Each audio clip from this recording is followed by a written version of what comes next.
क्योंकि हमारा परिचय दिया कि दीदी बहुत अच्छा बोलती है। देखिए, बड़े बड़े मंच पर हाथ में माइक लेकर बड़ी बड़ी बातें करने वाले बहुत लोग हैं, पर हम वो लोग हैं जो बोलते नहीं है, जमीन पर कार्य करके दिखाते हैं। और यही संघर्ष में हमारे पर 4 एफआईआर हो चुकी है। 5 दिन हम जेल में रहकर जेल की रोटियां खा के आए हुए हैं और अब ज्यादा जोर से बोलते हैं। पहले तो हम कहते थे कि मुगल ने आक्रमण किया, लेकिन हम अब कहते हैं कि मुगल ने नहीं, इस्लामिक आक्रमणकारियों ने देश पर आक्रमण किया था। ब्रिटिशर्स ने आक्रमण नहीं किया था, ईसाई आक्रमणकारियों ने देश पर आक्रमण किया था। और हमने इस इस्लामिक आक्रमणकारी और ब्रिटिश आक्रमणकारियों को हमारे देश में आने की परमिशन दी। हमने बनाने दिए इनको इनके गिरजाघर, इनकी मस्जिदें, इनकी दरगाह, लेकिन हमने फिर भी स्वीकार करा इनको ये करे हमारे धर्मांतरण। और हिंदुओं का धर्मांतरण अपने ही देश में हुआ। विडंबना देखो हमारे हिंदुओं की कि 500 वर्ष से लगातार संघर्ष करते हुए अयोध्या की भूमि रक्त रंजित हुई। ऐसे कितने ही संतों महंतों ने बलिदान दिया, कितने ही राजा रजवाड़ों ने बलिदान दिया, कितने ही हमारे योद्धा भाई बहनों ने बलिदान दिया। और अपने ही देश में अपना मंदिर हासिल करने के लिए हमें कानूनन प्रक्रिया से गुजरना पड़ता है, जो कहने के लिए तो बहुसंख्यक हिंदुओं का देश है, पर क्या सच में ये हिंदुओं का देश है?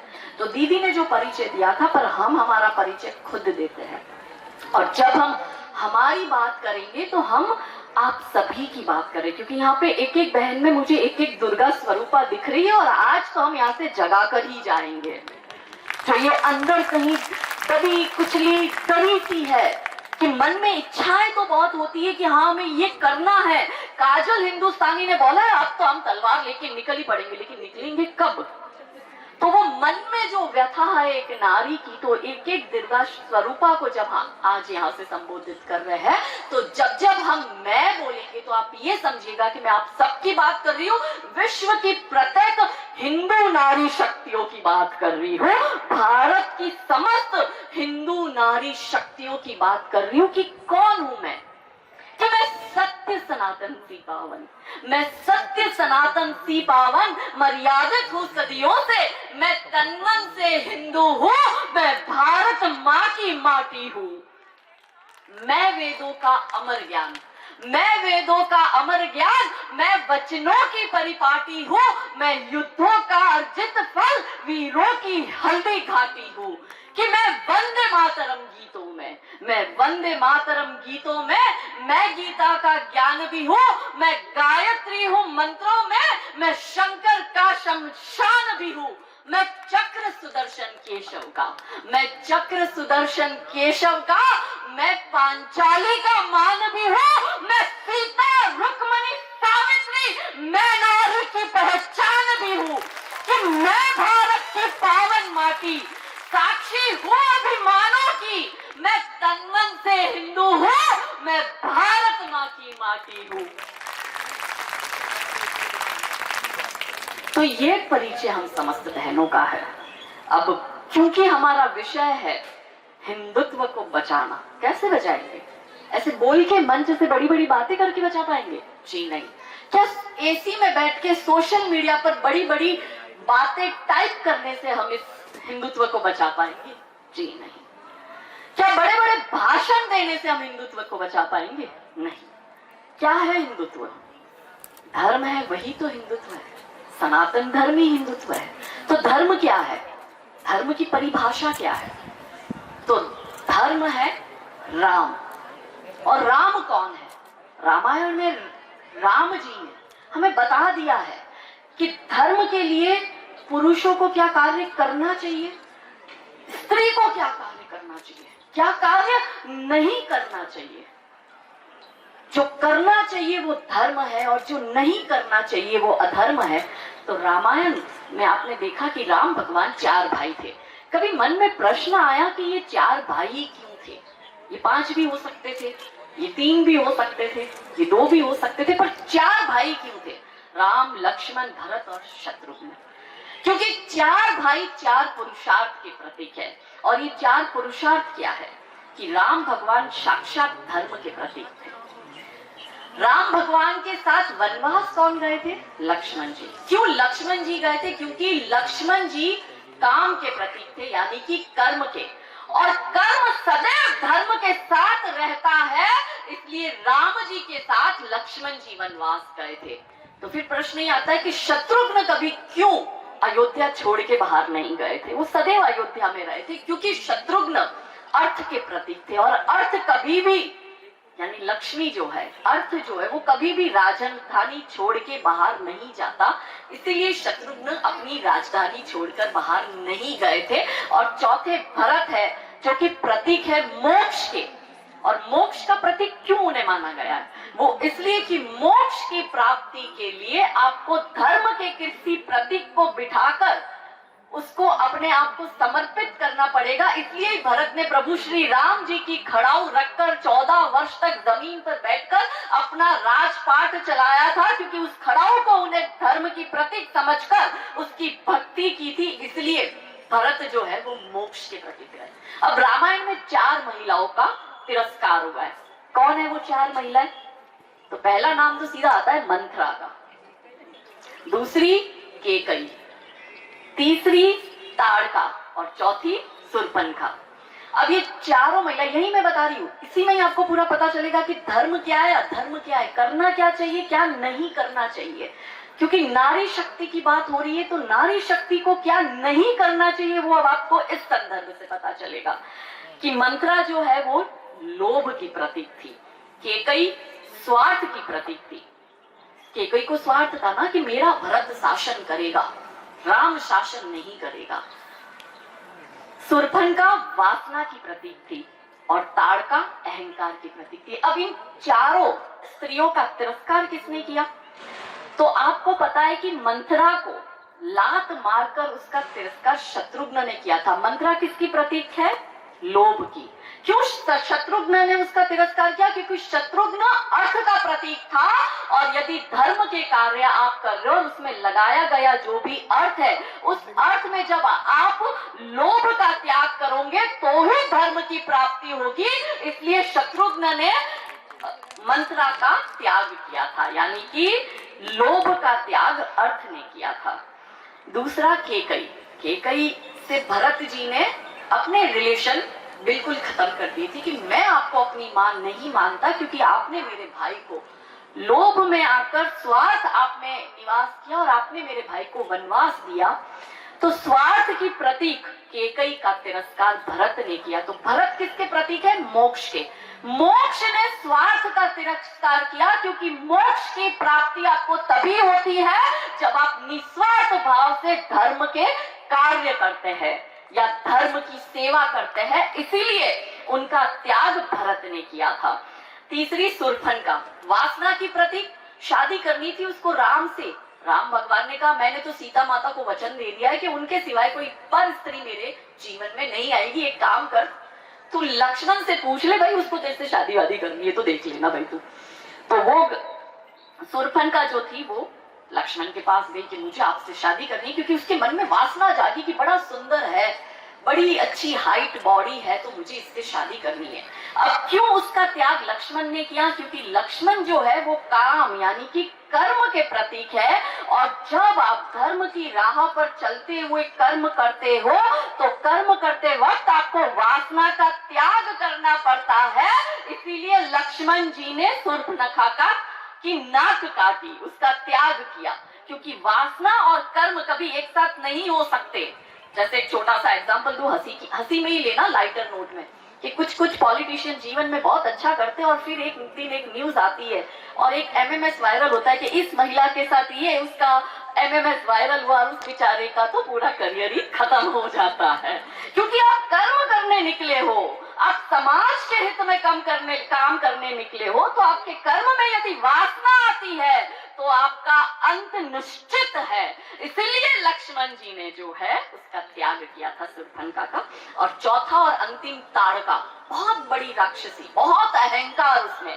ताड़का प्रतीक थी अहंकार की। तो अहंकार का तो शाश्वत नाश जो है वो सदैव धर्म करता है। तो प्रभु श्री राम ने ताड़का का अंत कर धर्म की स्थापना करी थी।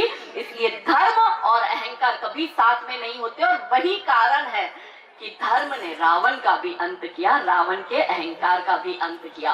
तो फिर कौन है राम? तो हमने कहा धर्म है राम। तो धर्म क्या है? जो राम है। और राम और धर्म के बीच का अंतर क्या है, परिभाषा क्या है, राम कौन है उसको बताए तो राम जो है चेतना का बिंद बिंद जिससे प्रस्फुटित है, तेज तेज जो कि इस समस्त सृष्टि की सर्जना की कल्पना का हेतु है, अनाम है। अनाम जो है पंक्ति में प्रथम है, धर्म धैर्य का है, शौर्य का, अनंत अंत क्रोध का, प्रचंड युद्ध का, निर्लय प्रलय वो विराम है। विराम है अहम का, है शोध इस अनंत का, अनंत मुक्त क्रोध का, अनंत भक्ति बोध का, अनंत शक्ति स्रोत का, अनंत मोक्ष धाम है। वो एक नाम राम है।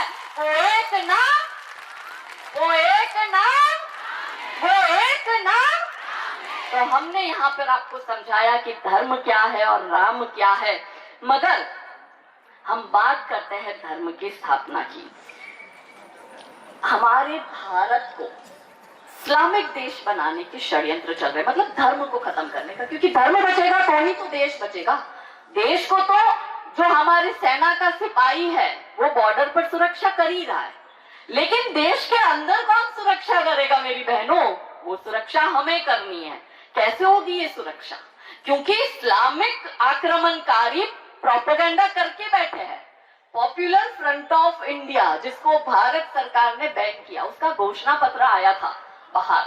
तब क्या पता चला कि प्रॉपर 2047 से पहले भारत को हिंदू राष्ट्र नहीं और इस्लामिक देश बनाने के और हिंदुओं का धर्मांतरण करने के, लव जिहाद करने के, भूमि अतिक्रमण करने के, धर्मांतरण के षड्यंत्रों का पूरा ब्लूप्रिंट था उनके पास में कि 2047 से पहले भारत को इस्लामिक देश बनाना है।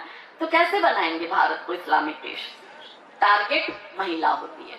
3 स्तर पर काम होते हैं, लव जिहाद, भूमि अतिक्रमण और धर्मांतरण। भारत क्या है? जो आप है वो भारत है, जो हम है वो भारत है। ये भारत की महान भूमि भारत है, हमारे मंदिर भारत है, हमारी संस्कृति भारत है, हमारे कल्चर भारत है, हमारे त्योहार भारत है। और अगर इसे ही खत्म कर दे तो भारत का अस्तित्व रहेगा? नहीं रहेगा। तो किस तरह से काम करते हैं ये? लव जिहाद चलाते हैं। बॉलीवुड है, टीवी सीरियल्स है, ओटीटी प्लेटफॉर्म है, ये इसके सूत्रधार है। क्योंकि दिमाग बहन बेटियों का खराब करना है। क्योंकि भारत की जो परिवार व्यवस्था है वो मानवता की सबसे बड़ी देन है। और भारत की जो महिला है वो 2 परिवारों को जोड़ती है, उसका मायका पक्ष और ससुराल पक्ष। तो भारत की महिलाओं के ही दिमाग खराब कर दो। एक नया शब्द बाहर निकला है, वोक फेमिनिज्म, जो पढ़ी लिखी जवाहरलाल नेहरू यूनिवर्सिटी, दिल्ली यूनिवर्सिटी जैसी बड़ी बड़ी यूनिवर्सिटी में, आपके पास में ये बनारस हिंदू यूनिवर्सिटी, तो भू में भी ये कल्चर आ गया। नाम बनारस हिंदू यूनिवर्सिटी है, लेकिन इस यूनिवर्सिटी में कुछ कम्युनिस्ट लोग घुस गए और वो वामपंथी वो विचारधारा हमारे बच्चियों के दिमाग में डाल रहे हैं। और इस तरह से उन लोगों का दिमाग ब्रेन वॉश खत्म कर उनका दिमाग खराब करने की चेष्टा करते हैं। तब हमारी बेटियां लव जिहाद करती है। ये वो भूमि है कि जहां पर महिलाओं ने अपने सम्मान के लिए मरना स्वीकार किया है, पर मुगलों के सामने झुकना स्वीकार नहीं किया। यहाँ पर मेवाड़ की 3-3 रानियों के जौहर जो थे वो हमारे समक्ष बहुत बड़े उदाहरण थे। वही महिलाओं को टारगेट किया जा रहा है, क्योंकि आने वाली पीढ़ियों की जन्मदात्री महिला होती है। और फेमिनिज्म के नाम पर आप महिलाओं के दिमाग खराब कर दो, वो देश अपने आप खत्म हो जाएगा। एक बहुत बड़ी यूनिवर्सिटी में बहुत बड़ी बात कही थी कि किसी भी देश को खत्म करने के लिए आपको उसमें बम, बारूद, असला, गोला, मिसाइल डालने की जरूरत है ही नहीं। आप उस देश की सामाजिक व्यवस्था, सांस्कृतिक व्यवस्था, शैक्षणिक व्यवस्था और पारिवारिक व्यवस्था को खत्म कर दो, वो देश अपने आप खत्म हो जाएगा। और यही षड्यंत्र चलाया जा रहा है। बॉलीवुड में आप देखिएगा फिल्में इस तरह की बताएंगे, जैसे मैं आपको बता रही 3 स्टेज पे काम होता है। 25 वर्ष तक की बच्चियों को, युवा बच्चियों को बिगाड़ने का काम बॉलीवुड अपनी फिल्मों के माध्यम से करता है। 25 से 35 वर्ष तक की शादीशुदा महिलाओं को, जो कि ग्रस्त जीवन में है, उसका दिमाग खराब करने का काम एकता कपूर जैसी महिलाएं अपने टीवी सीरियल के माध्यम से करती है। और जो वर्किंग विमेन है, जो महिलाएं नौकरी कर रही है, उनका दिमाग खराब करने का काम ओटीटी प्लेटफॉर्म करते हैं। मैं आपको एक एक उदाहरण दूंगी। एक फिल्म आई थी अतरंगी रे, उसमें हीरोइन थी सारा अली खान, जानते हो ना सब उसको, जानते हो? तो सारा अली खान जो है उस फिल्म में एक मुस्लिम लड़के से प्यार करती है और सारा अली खान इसमें ठाकुरों की लड़की बताई गई है। परिवार से लड़ झगड़ कर वो भाग कर जाती है और वो ट्रेन में बैठती है। तब ट्रेन में जो मेन हीरो है फिल्म का, जो दूसरा है, वो उसको मिलता है। दोनों अपनी अपनी लव स्टोरी शेयर करते हैं और वो हीरो को पूछती है कि चल तेरी लव स्टोरी बता।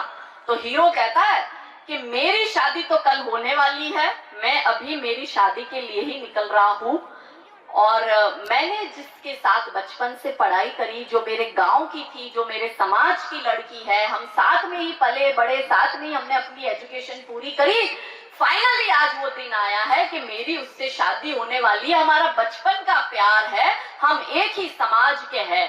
तब सारा अली खान कहती है, ले ये और कोई लव स्टोरी होती है? तो वो हीरो पूछता है, अरे तो और कैसी लव स्टोरी होती है, हमारा बचपन का प्यार है। तो कहती है कि लव स्टोरी तो मेरी लव स्टोरी है, क्योंकि मैं तो ठाकुरों की लड़की हूँ और मुझे जिससे प्यार हुआ है वो तो मियाँ भाई है। पूरी दुनिया, पूरा समाज हमारे खिलाफ है और मैं उन सबकी भावनाओं को लात मारकर अभी भाग कर जा रही हूँ अपने प्यार के पास में। और वो डायलॉग देती है कि लव स्टोरी तो मेरी लव स्टोरी है, कि मैं ठाकुर की लड़की और वो कतई मियाँ भाई, और ये है असली लव स्टोरी।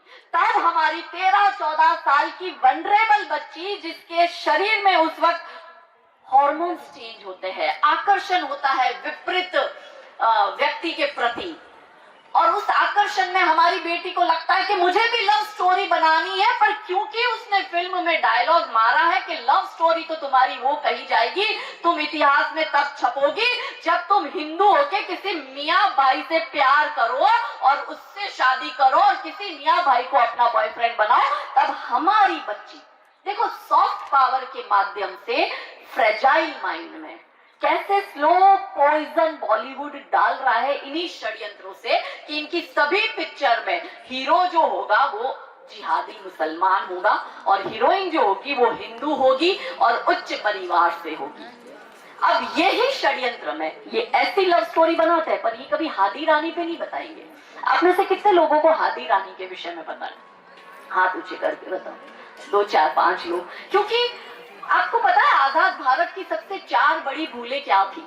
ये जो इतिहास है हमारे समक्ष आने ही नहीं दिया, कि हमने हमारे देश की शिक्षा ईसाइयों के भरोसे छोड़ दी, हमने हमारे देश का इतिहास वामपंथियों के भरोसे छोड़ दिया, हमने इस देश की फिल्में जिहादियों के भरोसे छोड़ दी और इस देश को हमने नेहरू गांधी परिवार के भरोसे छोड़ दिया।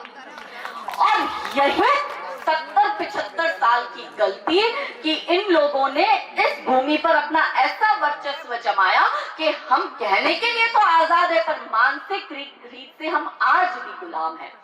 तो हादी रानी की आपको कथा करती हूँ कि वो मेवाड़ की रानी राजा रतन रावत सिंह चुड़ावत से उनकी शादी होती है और ब्याह के दूसरे दिन ही आसपास के राजाओं का बुलावा आता है कि औरंगजेब की सेना हमला करने आ रही है, हम सबको मिलकर उसके साथ लड़ना है। तो मेवाड़ के छोटे छोटे राजा रजवाड़े सब जो है एक होकर औरंगजेब से लड़ने जा रहे हैं। तो राजा जी आप भी चलो हमारे साथ युद्ध में। अब राजा जी लेटर तो पढ़ लिए, पर उनको बड़ा संकोच हुआ कि मैं कैसे मना करूं, मेरी शादी तो अभी 2 दिन पहले हुई है रानी से, अपनी नई नवेली दुल्हन छोड़कर मैं युद्ध भूमि में थोड़ी ना जा सकता हूँ। तब हादी रानी क्रोधित होते हैं और क्रोधित होकर वो अपने पति राजा रतन सिंह चुड़ावत को कहते हैं कि आप मेरी चिंता मत करो, इस मातृभूमि को आपकी जरूरत है, आप युद्ध लड़ने जाओ और बलिदान देना पड़े तो बलिदान देना, मैं प्राउडली आपकी विधवा बनकर अपना पूरा जीवन व्यतीत करूंगी, पर इस मातृभूमि के लिए आप लड़ने जाओ। तब राजा जी की इच्छा तो नहीं होती, पर पत्नी का आज चलता था, वैसे उस जमाने में भी चलता था, वो प्राचीन भारत वैदिक भारत में भी सदैव घर में महिलाओं का ही चलता आ रहा है। तो राजा जी को जाना पड़ा। अब जब वो गए तो उनको युद्ध भूमि में रानी सा की बहुत याद आई। अभी सेना आने में टाइम थी, युद्ध का समय था, तो उन्होंने अपने जो दूत है उसको बोला कि तू एक काम कर, मुझे रानी सा की बहुत याद आ रही है, घर जा रानी सा को बोल महल में जाके कि राजा जी को आपकी बहुत याद आ रही है, आपकी एक निशानी दो। बेचारा दूत करे भी क्या, राजा ने ऑर्डर दिया, मानना पड़े। तो बड़ा डरता डरता गया रानी सा के पास में, क्योंकि कहने से डर लग रहा है कि वो युद्ध भूमि में आपकी निशानी मांग रहा है। तो वो गया, रानी सा को उसने बात करी, रानी सा बहुत ज्यादा क्रोधित हो गए। रानी सा ने कहा कि ये मेरा पति कैसा है, वहां युद्ध भूमि में औरंगजेब की सेना लड़ने आ रही है, और अगर इसको मेरी याद आ रही है तो ये युद्ध लड़ेगा कैसे, जीतेगा कैसे, युद्ध की रणनीति ये बनाएगा कैसे। तब रानी सा हाथ में तलवार लेती है, अपनी गर्दन काटती है, थाली में सजाकर दूत को देती है और कहती है जा तेरे राजा को जाके दे और कह दे कि ये है रानी की निशानी। और तब वो युद्ध भूमि में जाता है, राजा जी को थाल देता है, थाली में रानी सा का कटा हुआ सिर देखकर राजा जी रानी सा का पूरा मैसेज समझते, बहुत दुखी होते। रानी सा के लंबे बाल होते, राजा जी उसकी माला बनाते हैं मुख की, और वो युद्ध लड़ते हैं, और औरंगजेब से वो युद्ध राजा जी जीतते हैं। और जीतने के बाद रानी सा की याद में, उनके प्रेम की खातिर उसी रणभूमि में वो अपनी गर्दन काटकर बलिदान देते हैं। ये है लव स्टोरी कि मैं ठाकुर की लड़की और वो कतई मियां भाई, ये लव स्टोरी हो ही नहीं सकती कि इतिहास चुराए नहीं है, हमने इतिहास बनाए हैं और लाखों शीश कटे हैं रण में, तब जाके हिंदू कहलाए हैं। वे गौरवशाली हमारा इतिहास हमसे छुपाया गया, बताया नहीं गया। हमें यही दिखाया गया कि अरे तुम तो मस्त सैफ अली खान से शादी करके करीना खान बनो और कोक से तैमूर और जहांगीर पैदा करो। हमारी बेटियों को रानी छिन्नम्मा, रानी दुर्गावती, रानी कमलापति का इतिहास नहीं बताया, अहिल्याबाई होलकर का इतिहास नहीं बताया, अपने उत्तर प्रदेश की मीरा आर्य का इतिहास नहीं बताया। और उनको पता है कि हम ये इतिहास बताएंगे तो हमारी बेटी भी जीजाबाई बनकर कोक से छत्रपति शिवाजी महाराज पैदा करेगी, मगर इनको छत्रपति शिवाजी महाराज नहीं चाहिए, इनको तो तैमूर और जहांगीर पैदा कराने हिंदू की बेटियों के कोक से। तब वो आपको ऐसी फिल्में दिखाते हैं और हमारी बेटी उनकी तरह कॉपी करती है, दीपिका की तरह बिकिनी पहन के वही स्टाइल करेगी जो दीपिका ने करी है, रील्स बनाती है इंस्टाग्राम पर। हमारी 13-14 साल की बच्चियां, उन्हें शब्द का अर्थ नहीं पता, क्योंकि इन लोगों ने दिखाया। हमारी बेटियां कहती है कुंडी मत खड़काओ राजा, सीधा अंदर आओ राजा। हमारे लड़के कहते हैं 4 बोतल वोडका काम मेरा रोज का। सैया ने ऐसे देखा मैं पानी पानी हो गई, अरे उस 12 साल की बच्ची को कपड़े ढंग से पहनने नहीं आते, वो सैया ने ऐसे देखा मैं पानी पानी हो गई। क्या मीनिंग होते हैं इनके, बच्चों को पता ही नहीं। बिगाड़ने के षड्यंत्र चल रहे हैं बॉलीवुड के माध्यम से। उत्तर प्रदेश की अविनाश मिश्रा एक पुलिस ऑफिसर थे। अविनाश मिश्रा के जीवन पर एक वेब सीरीज आई अभी, इंस्पेक्टर अविनाश करके। उस वेब सीरीज में क्या दिखाया है? उस वेब सीरीज में यह दिखाया है कि एक बाहुबली मुस्लिम गुंडे को इंस्पेक्टर अविनाश मिश्रा जो है उसके सारे गुनाह माफ कर देता है, वो खुद ही जज बन जाता है, उसके सारे गुनाह माफ करता है और उसको वापस जीवन दान देता है, उसको अपना मुखबिर बनाता है। फिर एक हिंदू लड़की के साथ उसी मुखबिर की शादी करवाता है और उसके क्लाइमैक्स में एक डायलॉग क्या आता है जो अविनाश मिश्रा कहता है, देखिए यदि आप सत्य घटना पे फिल्म बना रहे तो उसको सत्य घटना रहने दो। ये जो बकवास से गंदे से आप इसमें फिक्शन डालते हो ना, ये करते हैं भ्रमित। अब लव जिहाद में जो हमारी लड़कियां ये जिहादी उठा के ले जा रहे हैं, अब वो अविनाश मिश्रा की हरकत देखेंगे तो सबसे पहले तो हम जाते किसके पास है मदद करने? पुलिस के पास। अब पुलिस के जो ऑफिसर है वो ये अविनाश मिश्रा सीरीज देखेंगे तो अविनाश मिश्रा ने डायलॉग मारा है कि प्यार का तो कोई धर्म नहीं होता और धर्म के बीच में प्यार नहीं आना चाहिए। तो जो पुलिस ऑफिसर लव जिहाद में हमारी बेटी को वापस लाने की मदद कर रहा है वो अविनाश मिश्रा देखेगा तो वो क्या सीखेगा? और इसी को आप उल्टा कर दो, अगर लड़की मुसलमान है और लड़का हिंदू है तो फिर उसका सर तन से जुदा क्यों करते हो? और क्या है आप में हिम्मत ऐसी फिल्म बनाने की? एक स्टोरी मैं देती हूँ अजीसी भूमि से, क्योंकि उत्तर प्रदेश के कुछ पुलिस ऑफिसरों की अब बहुत वेब सीरीज आने लग गई है और एक कंपटीशन चल रही है कि किसकी फिल्म ज्यादा हिट हो। एक स्टोरी मैं देती हूँ कि एक निजाम की बेटी अजमेर शरीफ दरगाह पर चादर चढ़ाने जाती है। आप कल्पना करो, हम बॉलीवुड को स्टोरी दे रहे हैं, उनमें हिम्मत है बनाने की तो बनाओ, क्योंकि इनकी सारी स्क्रिप्ट में लड़की हिंदू है, लड़का मुसलमान है। तकलीफ है हमें इस बात से, क्योंकि 35 टुकड़ों में हमारी हिंदू बेटियां आ रही है, कोई अफसाना रुखसाना नहीं आ रही है। साक्षी और श्रद्धा के 35 टुकड़े हो रहे हैं, इसलिए ये दिल रोता है, इसलिए अपने छोटे छोटे बच्चे छोड़कर मैं निकल पड़ी हूँ, ये सोचकर कि कोई एक बेटी यदि ये बात समझ जाए और वो शाश्वत दुर्गा स्वरूपा बनकर इस महान मातृभूमि के त्याग और बलिदान को समझे और उसमें यदि जौहर करने की शक्ति आ जाए, तो किसी अब्दुल आफ्ताब के चक्कर में वो नहीं पड़ेगी। तब चादर चढ़ाकर जैसे ही बाहर आती है तो उस नवाब की बेटी जो होती है उसकी चप्पल टूट जाती है, और दरगाह के बाहर ही एक हिंदू मोची चप्पल सील रहा होता है, और उसी नवाब की बेटी उसके पास चप्पल सिलवाने जाती है। सिलवाते सिलवाते आंख से आंख मिलती है, नैन मटक्का होता है, और अजमेर शरीफ दरगाह के बाहर से ही वो लड़की उस हिंदू मोची के साथ भाग जाती है। बनाओ तो सही ऐसी फिल्म, है हिम्मत? नहीं बनाएंगे, क्योंकि इनको पता है कि ये मुस्लिम समाज एक होकर तुम्हारा सर तन से जुदा कर देगा। पर क्योंकि हिंदू तो मैं ब्राह्मण हूँ, मैं क्षत्रिय हूँ, मैं वैश्य हूँ, मैं शूद्र हूँ, मैं राजपूत हूँ, मैं ठाकुर हूँ, मैं चौधरी हूँ, इसी चक्कर में पड़ा हुआ है। इससे भी ऊपर उठकर क्षेत्रवाद, मैं बिहारी, मैं यूपी का, मैं गुजराती, मैं मराठी, मैं बंगाली, अलग अलग आंदोलन कर रहा है। हिंदू समाज एक कहाँ है कि अरे ठाकुर की लड़की को भगा के लेके गया ना अब्दुल, मेरा क्या? अग्रवाल की बेटी को भगा के ले गया ना, मेरा क्या? पटेल की लड़की को उठा के ले गया, मेरा क्या? अरे आग बाजू में लगी है तो आग तुम तक भी तो आएगी।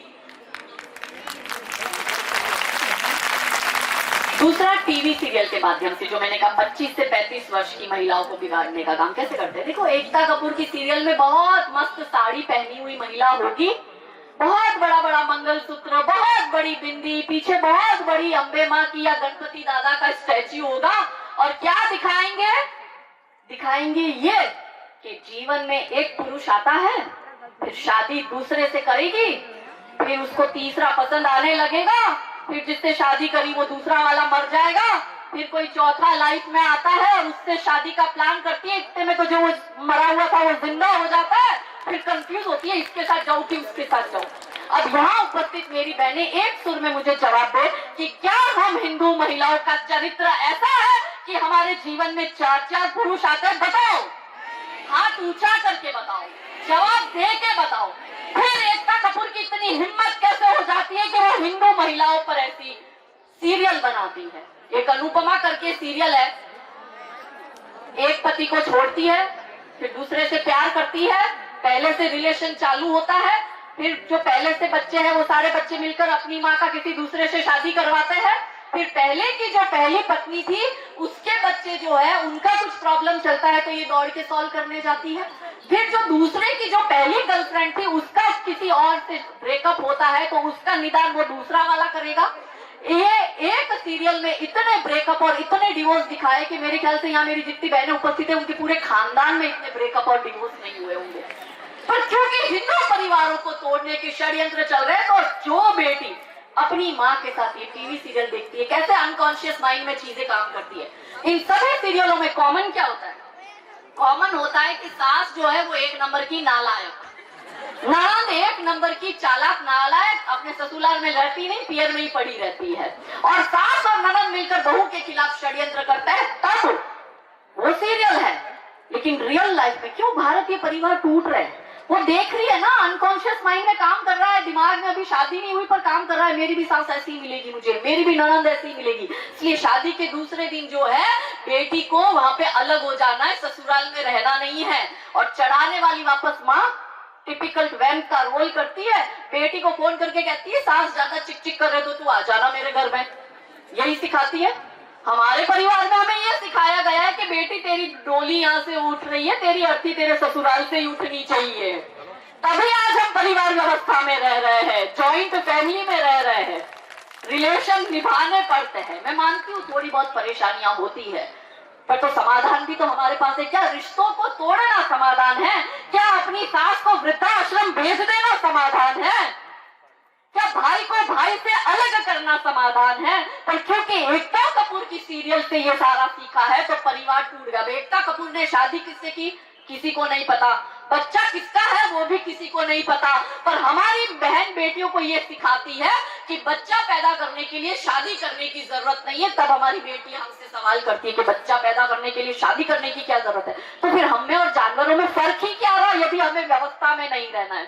वो फेमिनिज्म के नाम पर ओटीटी प्लेटफॉर्म जो नौकरी करती हुई बहनें हैं उनका दिमाग कैसे खराब करता है। एक हाथ में दारू का ग्लास, एक हाथ से सिगरेट फूको, अंग्रेजी में गालियां बको क्योंकि तुम वर्किंग वुमेन हो, तुम नौकरी कर रही हो, तो पति तुम्हारे पैर की जूती, सास ससुर तुम्हारे पैर की जूती, ये समाज तुम्हारे पैर की जूती है। आई एम समथिंग वाला रुबाब रखकर मैं पढ़ी लिखी, मैं लाखों रुपए कमा रही हूं, मैं क्यों अपने ससुराल वालों का सुनूं?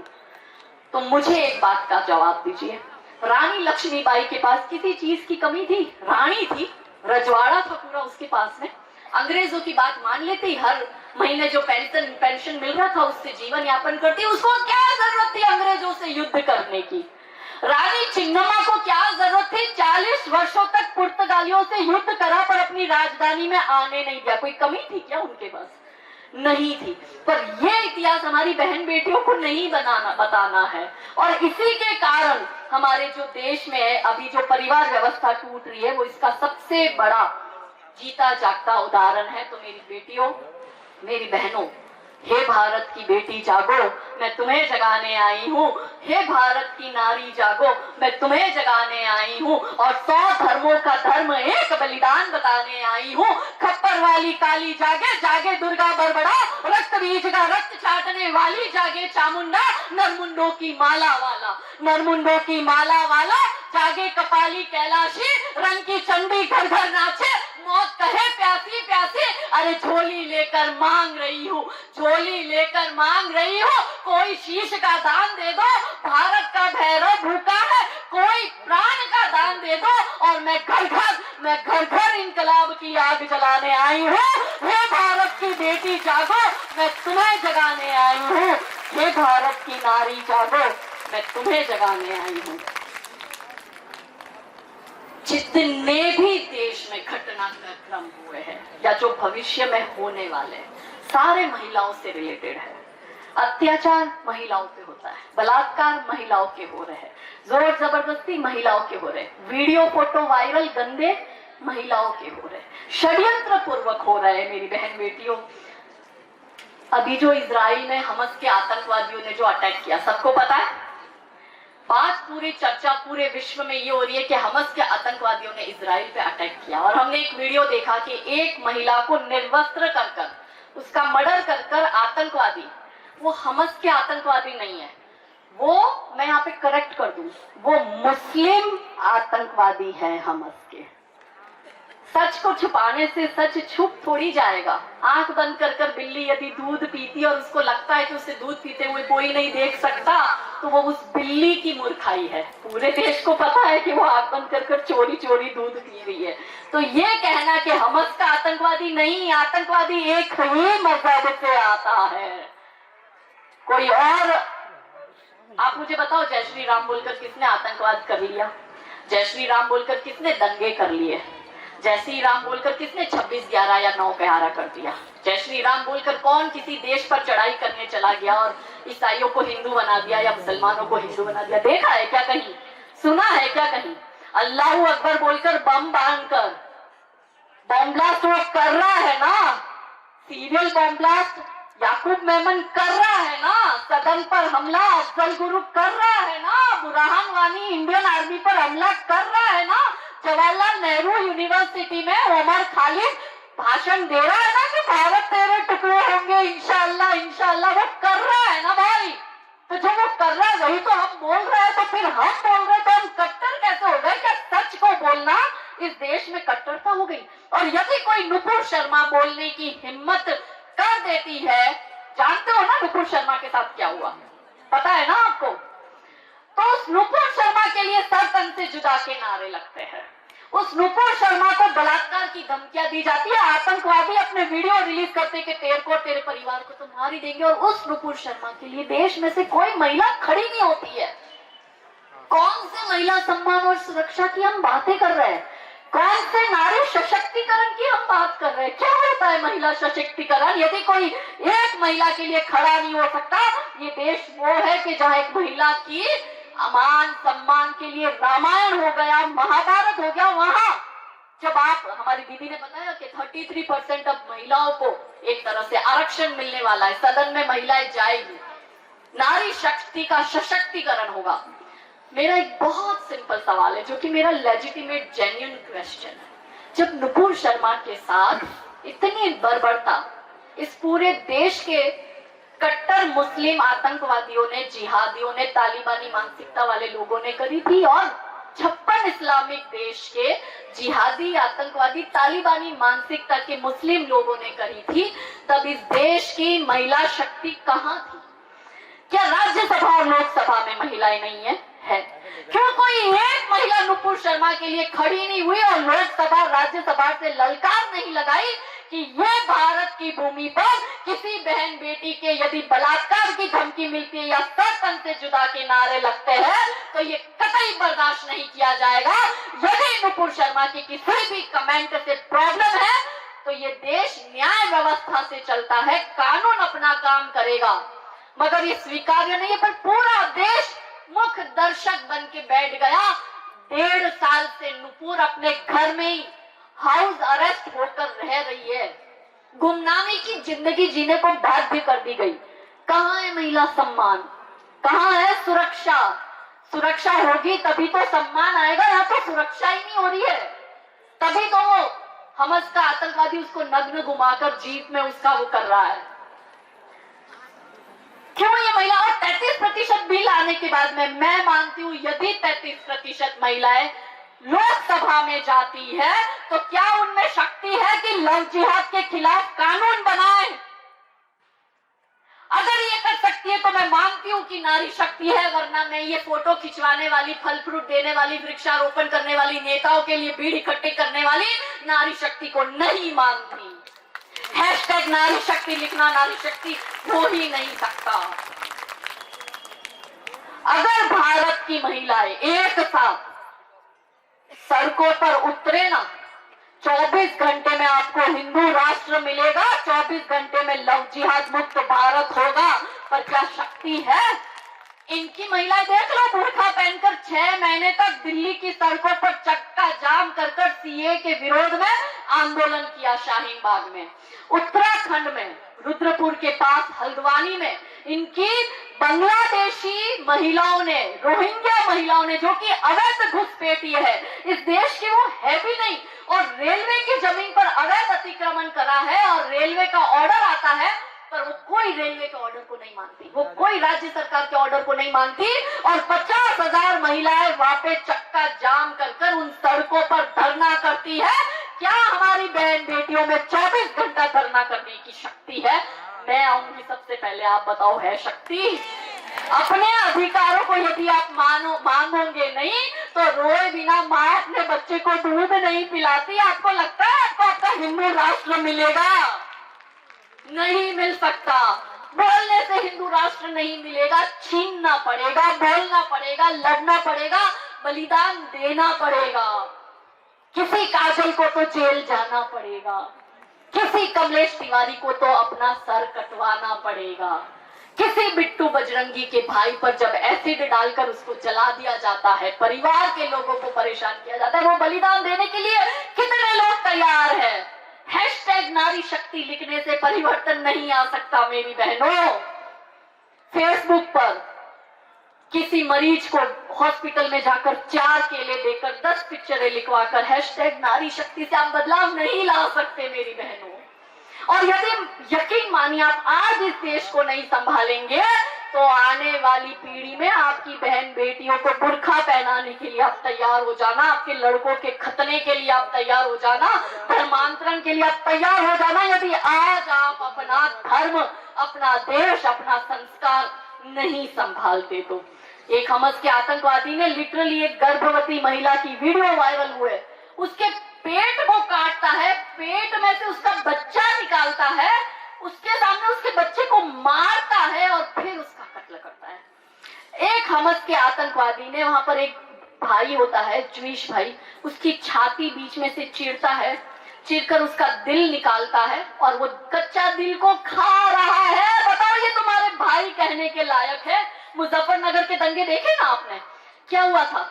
गौरा और सचिन की बहन को वो मुस्लिम लड़के रोज छेड़ते थे। भाइयों ने कहा हमारी बहन की दुर्दशा हम बर्दाश्त नहीं करेंगे। भाई पुलिस के पास गए, पुलिस ने सपोर्ट नहीं किया। तब वो गौरा और सचिन अपनी बहन की इज्जत की खातिर उन मुस्लिम एरिया में जाकर उन लड़कों को जवाब देने गए, तो वही गौरा और सचिन को उन्होंने पीट पीट कर मार डाला। मुजफ्फरनगर दंगे की बात कर रहा हूँ, शुरुआत कैसे हुई थी? मैं गुजरात से आती हूँ, गोधरा की आपको हकीकत बताती हूँ। 59 कार सेवकों को जिंदा जला दिया। आज जब 22 जनवरी के दिन जब हम शुभारंभ करेंगे हमारे मंदिर का, कितने लोगों ने जाने गंवाई है, कितनों के जीव गए हैं। और वो 59 कार सेवकों में 50 महिलाएं थी। जब कार सेवा कर यहाँ से पुनः वापस गुजरात जा रही थी, तब वो S6 बोगी जिसको चलाया था, मैं आज भी उस जगह पे जाती हूँ तो मेरे को चीखें सुनाई देती है। मैं उसका एक केस आपको कहती हूँ, ये इंसान नहीं हो सकते, ये आपके भाई नहीं हो सकते, तय कर लो भाई कौन है, चारा कौन है। तो आपको पता है कि ट्रेन में जो वो पंखे होते ऊपर लगे हुए, एक पंखा था एक नहीं था। तो हमने पूछा ये पंखा कहाँ गया? तो जो भाई हमारे वहाँ के जो लोकल भाई थे जो हमें दिखाने आए थे, उन्होंने कहा दीदी इसकी भी एक पूरी कहानी है। हमने कहा बताओ। कहते हैं कि जब गोधरा को दोनों तरफ से उस ट्रेन की बोगी को वो गद्दे डाल के पेट्रोल डाल के दोनों जगह से बंद कर जला दिया था, तब एक 12 महीने का बच्चा उस माँ को लगा कि हमें कोई बचाना है, उससे पहले आग की लपटों से मैं अपने बच्चे को बचा लूं, तो उसने पंखे के ऊपर अपने बच्चे को बिठा दिया। आग की लपटें इतनी ज्यादा थी कि वो बच्चा उसी पंखे से चिपक कर पिघल गया। ये होता है भाईचारा। हमने 26/11 देखा है, मुंबई में हमला, हमने अयोध्या काशी मथुरा को रक्त रंजित होते देखा है, हमने मोपला में हिंदुओं का नरसंहार देखा है, हमने डायरेक्ट एक्शन डे देखा है, हमने 1947 में पाकिस्तान लाहौर कराची से हिंदुओं को काट काट कर ट्रेनें भरकर आ रही थी, हमने वो देखा है। हमने कश्मीरी हिंदुओं का कत्लेआम देखा है, रातों रात 5 लाख कश्मीरी हिंदुओं को निकाल दिया गया। हमारा मेरठ पूरा सेंसिटिव हो गया है, 50-50% की डेमोग्राफिक चेंज आ गई है। हमने ये सब देखा है, पर अब करेंगे कैसे? बदलाव आएगा कैसे? मेरी बहनों, सबसे पहले हानि आपको ही होनी है। तो भविष्य की उस चित्रण को आपको दिखाती हूँ, भूतकाल की घटनाओं को याद करते हुए वर्तमान में आपके समक्ष ये रख रही हूँ कि भविष्य में क्या होगा। और अब नहीं संभालेगा तो क्या होगा कि सोचो सच को मूर्ख बना चल जीत गया तो क्या होगा, और सोचो अपना जीवन निष्फल बीत गया तो क्या होगा। कल की जन्मी कौम बवाली, कल की जन्मी कौम बवाली, धर्म पुरातन चलती हो और सोचो अपनी तक्षशिला नालंदा धू जलती हो। और जिस धरती को लहू से सींचा, जिस धरती को लहू से सींचा वो फिर से बंजर हो जाए। और सोचो अपने राम का मंदिर फिर से खंडर हो जाए। कह रहा है ना मौलाना साजिद, आज तुम बना दो राम मंदिर। जब 50 वर्ष बाद हमारी संख्या बढ़ेगी, हमारा प्रधानमंत्री आएगा, हमारा मुख्यमंत्री आएगा, तो इसी राम मंदिर को तोड़कर हम पुनः हमारी बाबरी मस्जिद बनाएंगे। वो कह रहा है ना, तो जिस धरती को लहू से सींचा, जिस धरती को लहू से सींचा वो फिर से बंजर हो जाए। और सोचो अपने राम का मंदिर फिर से खंडर हो जाए। सोचो फिर से चीरे जाए हिंदू हित के अनुरागी और बोटी बोटी नोचे जाए फिर से बंदा बैरागी। मारा ना लखनऊ में आके कमलेश तिवारी को, मारा ना अंकित शर्मा को, मारा ना अंकित सक्सेना को, मारा ना किशन भरवाड़ को, नुपुर शर्मा को, मार ही देंगे, मुझे भी मार ही देंगे, ये कोई बाकी नहीं रखेंगे। तो सोचो फिर से चीरे जाए हिंदू हित के अनुरागी और बोटी बोटी नोचे जाए फिर से बंदा बैरागी। और सोचो हम तुम भ्रमित रहे, सोचो हम तुम भ्रमित रहे यदि इन दुष्टों की चालों में, इसलिए हमसे हर कार्य पुनः बीत गया तो क्या होगा। सोचो हम तुम बटे रहे, सोचो हम तुम बटे रहे यदि जात पात भाषाओं में और इन्हीं छल छंदों में घट बीत गया तो क्या होगा। सोचो अपना जीवन निष्फल बीत गया तो क्या होगा। हम तुम देख रहे हैं सपना कल भगवा लहराएगा और हमारा भारत फिर से विश्व गुरु कहलाएगा। हम सपना देख रहे हैं ना, भगवा लहराएंगे, छत्रपति शिवाजी महाराज का सपना पूरा करेंगे, भारत को विश्व गुरु बनाएंगे, भारत को तीसरे नंबर की बड़ी अर्थव्यवस्था बनाएंगे। लेकिन वो तो सपना देख रहा है गजवाए हिंद का, वो तो सपना देख रहा है गजवाए वर्ल्ड का, वो तो उसको तो 2047 से पहले भारत को इस्लामिक देश बनाने के षड्यंत्र कर रहा है। वो हिंदुओं के सर तन से जुदा कर रहा है, वो धर्मांतरण कर रहा है। तो हम तुम देख रहे हैं सपना कल भगवा लहराएगा और हमारा भारत फिर से विश्व गुरु कहलाएगा। हिंदू सोने की चिड़िया के स्वप्न सजाए बैठे हैं और जिहादी हर हिंदू पर घात लगाए बैठे हैं। हम तुम अभी सोच रहे कि हमको कौन मिटाएगा, और सोचो कुछ भी आशा के विपरीत गया तो क्या होगा। और हम बैठे सरकार भरोसे, हम बैठे सरकार भरोसे, खुद संघर्ष को तैयार नहीं, इसलिए हमसे फिर पूछ अतीत गया तो क्या होगा। और सोचो अपना जीवन निष्फल बीत गया तो क्या होगा, क्या होगा।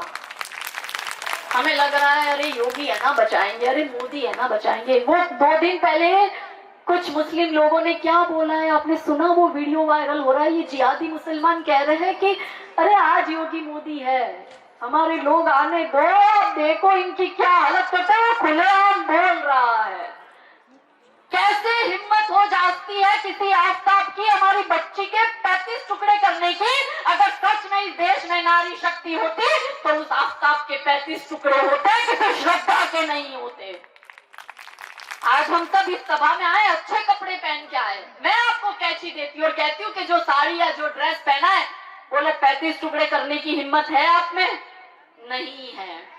हम अपने कपड़ों के 35 टुकड़े नहीं कर सकते। ये प्यार के नाम पर हिंदू बहन बेटियों के टुकड़े कर रहे क्योंकि वो काफिर की बेटी है। तो आप जिन्हें अपना भाई मान रहे हैं, आप इनको अपना सब कुछ न्यौछावर कर दोगे, फिर भी ये शांति से नहीं बैठेंगे। आपने इनको वाइस प्रेसिडेंट यानी देश का उपराष्ट्रपति बना दिया। ये हामिद अंसारी बनकर क्या बोला कि मुसलमान असुरक्षित है। आपने इसको देश का राज्य का मुख्यमंत्री बनाकर महबूबा मुफ्ती अब्दुल्ला बना दिया। तो उसने कश्मीर को ही अलग करने की, टुकड़े करने की बात करी, आतंकवाद को पनपाया। आपने इसको मेंबर ऑफ पार्लियामेंट बना दिया। ये ओवैसी बनकर 15 मिनट में तो हिंदुओं को मारने की, खत्म करने की बात कर रहे हैं। आपने इनको एमएलए बना दिया। इन्होंने अमनतुल्ला खान बनकर, मामन खान बनकर दंगे करवा दिया। आपने इनको ताहिर हुसैन बनकर कॉर्पोरेटर बना दिया। इन्होंने 2020 में दिल्ली के दंगे करवा दिए। आपने इसको एमबीबीएस बना दिया। इसने अफजल गुरु बनकर सदन पर बम ब्लास्ट कर दिया। आपने इसको चार्टर्ड अकाउंटेंट बना दिया। इसने याकूब मेमन बनकर सीरियल बम ब्लास्ट कर दिया। आपने इसको आईएएस ऑफिसर बना दिया। इसने जकात फाउंडेशन बनाकर यूपीएससी जिहाद शुरू कर दिया। आपने इसको सॉफ्टवेयर इंजीनियर बना दिया। इसने बुरहान वानी बनकर इंडियन आर्मी पर हमला कर दिया। आपने इसको जवाहरलाल नेहरू यूनिवर्सिटी में पढ़ने भेज दिया। इसने उमर खालिद बनकर भारत तेरे टुकड़े होंगे इंशाल्लाह के नारे लगा दिए। आपने इसको मल्टी मिलियनर आमिर खान बनाकर सुपरस्टार बॉलीवुड का बना दिया। उसने हिंदुओं को ही तमाचे मार दिए। तो मेरे भाई बहनों, कोई भी ओहदा दे दो, कोई भी ओहदा दे दो, ये उन्मादी ही निकलेंगे। जिसमें खाएंगे ये उसकी बर्बादी ही निकलेंगे। और दूध पिलाने से सांपों ने कब अपनी फितरत छोड़ी है, खाल उतारेंगे अपनी तो जिहादी ही निकलेंगे। अब एक प्रश्न मैं आपसे फिर करती हूँ, जवाब दीजिएगा। यहाँ पंडाल में मेरी जितनी बहनें उपस्थित है, बुरा नहीं मानो तो करूं सवाल, पक्का करूं? यहाँ पे जितने लोग बैठे उसमें से ब्राह्मण कितने हैं, ठाकुर कितने हैं, राजपूत कितने हैं, वैश्य कितने हैं, बनिए कितने हैं, हिंदू कितने हैं? तो फिर पहले जातियों में हाथ क्यों उठाए? यही तकलीफ है। तभी तो मीडिया वाला दिखा रहा है ना कि 30% हिंदुओं का वोट है और हिंदुओं के वोट में 10% ब्राह्मणों के हैं, 5% राजपूतों के हैं, 4% वाल्मीकि समाज के। यही तो हमारी प्रॉब्लम है कि हम जातिवाद में बटे हुए। मेरी बहनों, आप ब्राह्मण हैं तो भी आप मुट्ठी भर है, आप क्षत्रिय है तो भी आप मुट्ठी भर है, आप वैश्य और शूद्र है तो भी आप मुट्ठी भर, पर जो आप हिंदू है तो ही आप 100 करोड़ है, और तो ही आप हमारी बहन बेटियों की रक्षा कर पाओगे, इस मातृभूमि की रक्षा कर पाओगी। तो वो कालखंड हम याद करें, वो कालखंड हम याद करें जब बटे हुए थे जाति में, पराधीन ये देश हुआ, वो घाव मिला था छाती में। परिदृश्य फिर आज वही है, परिदृश्य फिर आज वही है। सबको मिलकर चलना होगा, नहीं जातिवाद, अब राष्ट्रवाद की धारा में ही बहना होगा। कि गीता जी के 4 अध्याय के 13वां श्लोक में श्री कृष्ण भगवान कहते हैं कि चातुर्वर्ण्यम मया श्रेष्ठम गुण कर्म विभागशः तस्य कर्ता रमपि मां विद्वं कर्ता रमवयम्। कि कृष्ण भगवान कहते हैं कि चारों वर्ण मैंने बनाए, गुण कर्म विभागशः, गुण और कर्म के विभाग से। ये इस्लामिक आक्रमणकारी आए, ईसाई आक्रमणकारी आए, वामपंथी आए इस देश में, नेहरू गांधी परिवार आया, फिर कोई इटली से कोई डांसर आ गई, और इन्होंने मिलकर हमारी जो जाति, जो वर्ण व्यवस्था थी, उसको जाति व्यवस्था में बदल दिया, और हम लोग आज भी जाति में लड़ रहे। एक काम करोगे मेरी बहनों, देखिए राजनीति में धर्म जरूर आता है, बुलाते हैं अपने लिए, पर धर्म में कभी भी राजनीति नहीं होनी चाहिए। आपको अपना हिंदू राष्ट्र चाहिए, बोलो, एक उपाय बता के जाओ, करोगे? 2024 का चुनाव आ रहा है, नेता आएगा आपकी जात का नेता बनने कि मैं फला जात का हूं मुझे वोट दो, मैं आपके ठाकुर समाज का हूं मुझे वोट दो, मैं पटेल समाज का हूं मुझे वोट दो, मैं क्षत्रिय हूं मुझे वोट दो। उसको 4 जूते मारना और बोलना कि हिंदू बन के आ, फिर तुझे वोट देंगे। और उसको बोलो, उस नेता को कि साइन करके दे इस एफिडेविट पर कि तू यहाँ से हम तुझे जिताएंगे तो तू लोकसभा में जाके हिंदू राष्ट्र की बात करेगा। सिर्फ 150 से 200 लोकसभा में सांसद यदि हिंदू राष्ट्र की बात करे ना मेरी बहनों, तो आपको आपका हिंदू राष्ट्र मिलेगा, आपको एक सुरक्षित राष्ट्र मिलेगा। तो पुनः सनातन उदित होगा, पुनः सनातन उदित होगा। हार कर मत बैठ जाना, एक हिंदू मैं जगाऊं, एक हिंदू तुम जगाना। और अंत में देखिए, हम लोग तो लड़ाकू लोग हैं। अभी बात सुन के ऐसा लग रहा होगा अरे हमें भी काजल दीदी की तरह करना है।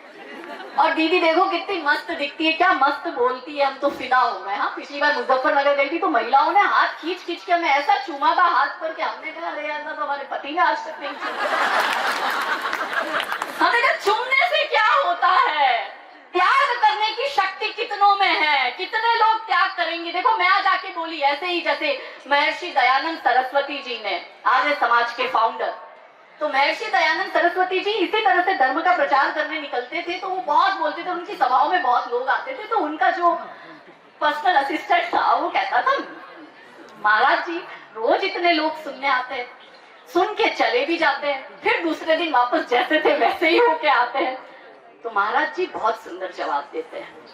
महर्षि दयानंद सरस्वती जी कहते हैं कि जब हम भाषण देते हैं, जब हम बोलने जाते हैं, जब हम जन जागरण करने जाते हैं, तो इस सृष्टि का निर्माण हुआ है तब से लेके अब तक। रेशियो क्या है? रेशियो है कि 1000 सुनेंगे, 100 गुनेंगे, 10 चुनेंगे, और कोई एक व्यक्ति उसी ज्योत को जलाकर आगे बढ़ेगा और उस कार्य में निरंतर कार्य कर परिवर्तन लाएगा। पर हम भी चीख चीख कर बोलते हैं। पिछले 3 महीनों से प्रवास कर रही हूँ, सिर्फ धनतेरस और दिवाली के दिन घर गई थी पूजा करने, और मैंने कहा भाई मेरे भी छोटे बच्चे, पति छोड़ देगा तो जाऊंगी कहाँ, इसलिए वो 2 दिन के लिए घर गई थी और 3 महीने से निरंतर प्रवास कर रही हूँ। मेरा छोटा बेटा 11 साल का, अभी बीच में 3 दिन घर पे थी, रसोई बनाने वाले बहन आए नहीं तो 3 दिन हमने रसोई बनाई। तो हमारा छोटा 11 वर्ष का बेटा, ममता और मातृत्व और बच्चे के बीच का आप देखो कि उस 11 साल के बच्चे को पता है कि मेरी माँ घर से जा रही है, वो जिंदा आएगी कि नहीं उसकी गारंटी नहीं, क्योंकि बच्चों को मेंटली प्रिपेयर कर दिया है। क्योंकि हमारा हर रोज का संघर्ष इन इस्लामिक आक्रमणकारियों से ही हो रहा है। हम केसरिया बाना पहन के निकल पड़े क्योंकि हम वीर शिरोमणि महाराणा प्रताप की संतानें हैं, और हमने भी कह दिया है कि कायरों की भांति तो नहीं जिएंगे, वीर योद्धा की तरह बलिदान देंगे। पर 3 दिन मेरा बेटा मेरे हाथ का खाना खाता है, तो फिर वो डायरेक्ट मुझे नहीं कहता, कहता है अपने पिताजी को कि पापा मैंने बहुत टाइम बाद आज दूसरी बार सब्जी ली। तो उसके पापा ने कहा अच्छा क्यों? तो क्योंकि मम्मी ने बनाया था। तो कहता है फिर अपने पापा को कि आप मम्मी को बोलो ना कि घर में रह के खाना बना के खिलाए। अब सोचो क्या वेदना है। आप सोचो कि एक पूरा परिवार त्याग करता है। हम जब घर से निकलते तो हमें पता है कि वापस जिंदा लौटने वाले हैं नहीं। गुजरात में तो फतवे निकल गए, हम तो यहाँ पे तो बिंदास घूम रहे हैं, वहां पे तो गंगा साथ में ही रहते हैं हमारे। क्या ये त्याग करने की शक्ति आप में है? क्या ये त्याग करने की हिम्मत आप में है? क्या अपने कंफर्ट जोन से बाहर निकलने की शक्ति आप में है? क्योंकि हम तो ये शक्ति लेकर निकल पड़े, कोई आए या ना आए। तो क्योंकि महाराणा प्रताप का एक संवाद आपको कहती हूँ कि महाराणा प्रताप का टक्कर हो रहा था अकबर के साथ। तो अकबर की सेना बहुत बड़ी, अब महाराणा प्रताप की सेना छोटी। अकबर के साथ वो लोग थे जिनको अकबर के साथ होना था, और अकबर के साथ वो भी लोग थे जिनको महाराणा प्रताप के साथ होना था। तो हुआ क्या, जयचंदो का तो हमारे देश का इतिहास रहा है। तो लोग इकट्ठे हुए और सलाह देने आए। अब जैसे आपने भी अनुभव किया होगा कि कुछ महिलाएं अच्छा करती है तो लोग सलाह देने आते हैं, अरे तू ये मत कर, अरे तू ये मत बोल, अरे ऐसा मत के, तेरी फैमिली का देख, तेरे बच्चों का देख। बेचारी महिला डर जाती है, करना तो बहुत कुछ चाहती है पर आसपास के लोग उसको डरा देते हैं। ऐसे ही महाराणा प्रताप को डराने की कोशिश हुई। तो बुद्धि कहती थी कि टक्कर असंभव है। बुद्धि मतलब बुद्धिशाली लोग, वो कह रहे थे टक्कर असंभव है यार, कहाँ अकबर की सेना, कहाँ तुम्हारी छोटी सेना, तुम अकेले तुम क्या लड़ोगे। तो बुद्धि कहती थी टक्कर असंभव है। गणित कहता था विजय असंभव है। गणित तो यही कहेगा भाई विजय असंभव है, उसकी सेना देख, तेरी सेना देख। समझदार कहते थे झुक जाओ। जो समझदार लोग थे वो कहते अरे सरेंडर करना, अकबर के सामने इतने राजा रजवाड़ों ने कर दिया, तुम भी कर दो, क्या फर्क पड़ेगा, तुम अकेले क्या परिवर्तन लाओगे। और रिश्तेदार कहते थे भाग जाओ, क्योंकि रिश्तेदारों को पता था कि ये झुकने वाला तो है ही नहीं, तो अच्छा कर ले भाग जा। मेरे भी परिवार वालों को पता तो है ये झुकेगी तो नहीं। हमने कहा हम भागेंगे भी नहीं, हम तो मर के आएंगे, बलिदान दे के आएंगे। तो महाराणा प्रताप ने मृत्यु की साधना करी। क्या होती थी मृत्यु की साधना? महाराणा प्रताप जानते ही थे कि बुद्धि जो कह रही है वो सही कह रही है। गणित को भी वो मानते थे। समझदारों का उन्होंने प्रतिकार नहीं किया और घर वालों को उन्होंने इनकार नहीं किया, पर उन्होंने मृत्यु की साधना की। उन्होंने मृत्यु की साधना करते हुए हम सबको, समाज को ये मैसेज दिया कि कायरों की तरह मत जियो। यदि मनुष्य का सम्मान के साथ जीना असंभव हो जाए तो सम्मान के साथ मर जाना चाहिए। तो यही मैसेज महाराणा प्रताप ने हमें दिया। हम भी ये मानते हैं कि हम उनके वंशज हैं, हम सम्मान के साथ जिएंगे, अपना अधिकार लेंगे, रोज मरेंगे, रोज लड़ेंगे, रोज प्रॉब्लम क्रिएट होगी तो हम रोज उसका समाधान ढूंढेंगे, रोज रणभूमि में जाएंगे, हर रोज प्रतिकार करेंगे। जेल जाना पड़े, एफआईआर हो जाए, एसिड फेंक दो, बलात्कार कर दो, टुकड़े कर दो, पर हम ये कार्य नहीं रोकेंगे। 2030 से पहले भारत को लव जिहाद मुक्त करके दिखाएंगे। तो अंत में कविता की इन पंक्तियों के साथ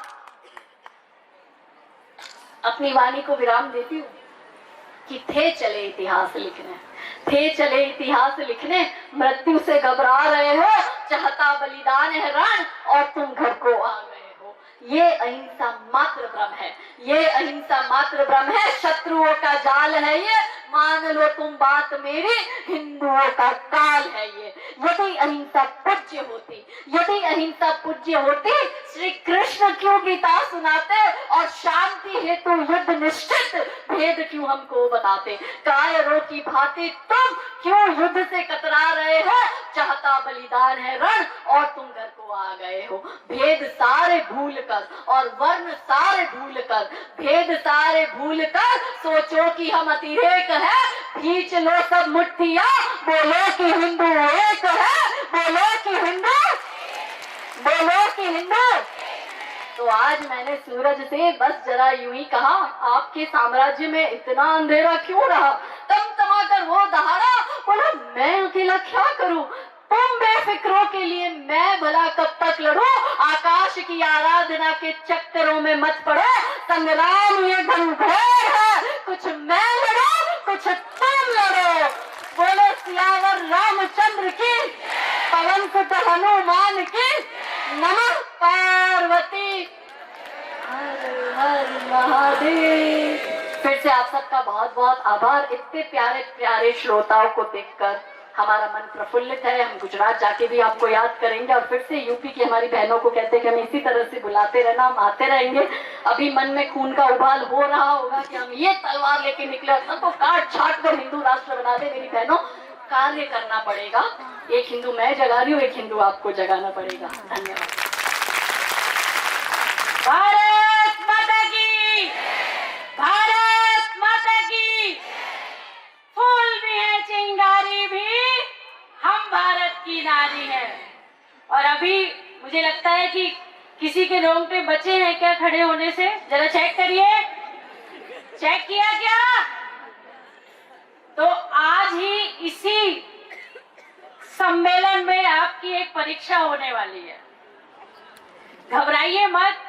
अभी इतना ओजस्वी उद्बोधन आपने सुना है